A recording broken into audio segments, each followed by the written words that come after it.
Dy automjete janë përfshirë nga flakët mbrëmjen e së martës në rrugën transballkanike. Mësohet se një prej automjeteve e cila ishte në përdorim të një prej efektive të policisë së Drejtorisë Vendore të Policisë së Florës, i është vendosur flaka me lëndë djegëse, ndërkohë që si pasojë flak ka marrë dhe një tjetër automjet i cili ishte parkuar fare aty pranë.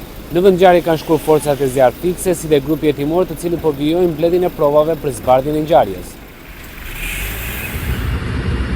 Një ngjarje e dyshimtë u regjistrua mbrëmjen e të martës në zonën e transballkanikes në qytetin e Vlorës, ku dy automjete u përfshin nga flakët.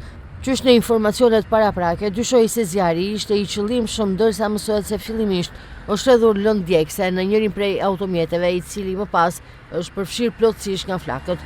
Ngjarja u regjistrua pak para mesnatës në rrugën transballkanike, ndërsa mjetet ishin të parkuara pranë njëra tjetrës.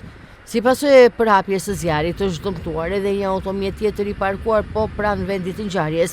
Një prej mjeteve është shkrumbuar plotësisht, ndërsa fatmirësisht nuk raportohet për persona të lënduar. Nga të dhënat e para dyshohej se një person i maskuar me kapel ka hedhur lëndë djegëse në një prej automjeteve, duke i vënë flakën e më pas është larguar nga vendngjarja. Ende nuk dihet nëse personi mund të ketë ngatruar objektivin, ndërsa autoritetet mbërritën menjëherë në vendin e ngjarjes e po punojnë edhe për zbardhjen e plot të shkaqeve dhe rrethanave të këtij incidenti.